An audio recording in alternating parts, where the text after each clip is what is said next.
First is e raise ax sin bx dx. The second one is e raise ax cos bx dx. Now let me write it so that it gets embedded into your mind. And there are certain analogy also, similarity also that you will find here while I am writing. So integration of e raise ax sin bx and integration of e raise ax cos bx. The similarity first is that first term remains the same. That is e raise ax divided by a square plus b square in both the terms. So e raise ax a square plus b square, just write it here. They both will be found in both of the equations. Now inside this, of course, we are dealing with indefinite integrals, so we ought to have a constant of integration. Now when we have e raise ax sin bx, just take a and sin bx. So write this a and this sin bx. So a sin bx. In the same way, we have a cos bx here. Because it is e raise ax cos bx, take an a and then cos bx. In sin, there will be a negative sign. In cos, it will be a positive sign. Now you just change sin to cos, that is sin bx is there, so make it cos bx. And in the second equation, cos bx will be sin bx. But it will be followed by b, means in both these, followed by a b in front and b along with x. So b cos bx, b sin bx, b cos bx, b sin bx. Alright, I tried to make this fed into your mind, but it's better that when we give a proof, then the whole intricacy will be revealed to you. The e raise ax cos bx is actually your question number 1. So we are going to solve this, but in the questions. For that, for the beginning, e raise ax sin bx, I am going to give you the proof. So we are dealing with e raise ax sin bx. Let's call it as an I, because this is our original integration. And please remember, this is going to be coming again, means we will be revisiting again. Now this e raise ax sin bx, whichever you want, you can take as the first function and second function, because the result is going to be the same. Let's take e raise ax as the first function and sin bx as the second function. So the formula of uv dx is known to you. We start with a u, then integrate v, then minus. Then when we differentiate the first function, that is d by dx of u is done, then the integration of this v dx will be done. So integration of v dx. And once this is done, then we have to multiply them, and again a final integration will be done. So we are going to apply this formula here. You can take uv either of them. It's up to you. I am taking e raise ax as the first function, but when I am going to tell you e raise ax cos bx, then you'll see I will just switch the first function and second function. So e raise ax comes outside, sin bx is integrated, minus, then differentiation of the first function, which is e raise ax, then the integration of sin bx dx.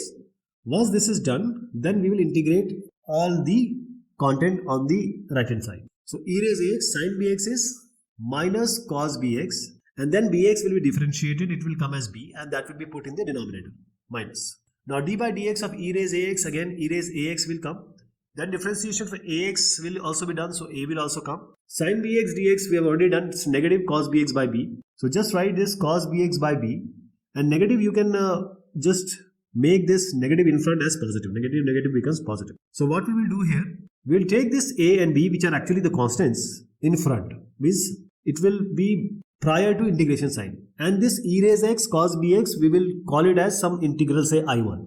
So I am doing it separately just to reduce the clumsiness. So e raise ax cos bx, we are integrating it. See, this is the second function I am talking about, which we will be dealing in the question number 1. But here e raise x cos bx, we'll apply the formula now.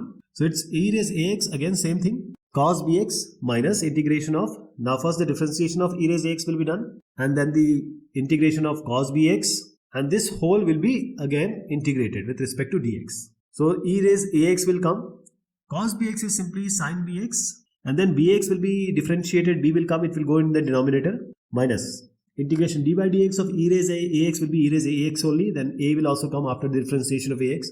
Cos bx we have already done, it is sin bx by b. Now we have to integrate this again, the second part. Now what do you see here? You will say that this will be never ending process. You will integrate again, cos will come, e raise ax cos bx will come. Again you have to do this will be a round robin thing. No, you will just see, if you take this, let me write e raise x sin bx divided by b. But the second term, if you take a by b outside the integral, what will remain inside? E raise ax sin bx.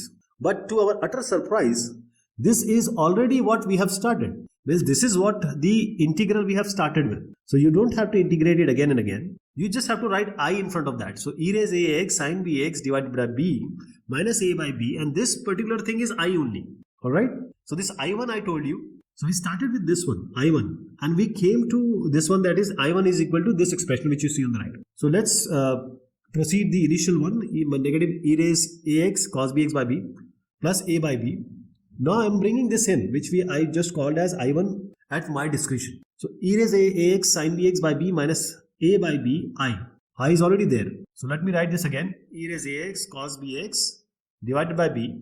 Now multiplying a by b inside. So this will be a e raised ax sin bx, and this b and b will become b square. Now the second term will be multiplied, a by b into a by b will be a square b square, I, and I remains here on the left. Now I am taking this, the rightmost thing, to the left hand side. So when I take this on the left hand side, it will be I plus a square by b square into I plus a square by b square into I. So you can take I common, and this will be 1 plus a square by b square. And this will give you what? LCM take, just multiply this b square plus a square by b square. So a square plus b square by b square into I will come. So the left hand side, I have done it here. I have taken this on the left hand side. So let me write the final result here of the left hand side. A square plus b square by b square into I. And on the right, I am just swapping these two terms, because e raised ax is already common. So you can take e raised ax outside. Now I am swapping these two terms, sin bx first and negative cos bx outside, just to show that this matches to what I have told you earlier. Okay. So e raised ax we have taken common. Sin bx I am writing first along with an a. So a sin bx by b square is already there. Now I am writing the first term which contains a negative. So you have a negative cos bx divided by b. Now why I did this? Because we can take the LCM here. When we take the LCM will be b square. So I am showing it to you here because it's getting very clumsy. So I am going to show you here. B square, when you take LCM, b square is also already there, so you don't have to do anything. You can just write a sin bx. And since b square is not there, only b is there, so you have to multiply b to make it as b square. So b cos bx will come. So the final version is e raised ax, or not final but penultimate. So a sin bx minus b cos bx divided by b square. This I have just done. And you have on the right a square plus b square by b square into I. So this b square get cancelled. A square plus b square you can bring it on the right. A square b square you can bring it here. So this is what I am going to tell you or show you, that this is the final result. E raised x is already there. Denominator is a square plus b square. Now you have a sin bx minus b cos bx. And now you can add a constant of integration if you want, because indefinite integrals without a constant of integration will not worth anything. So I is this one. So I hope you got the idea.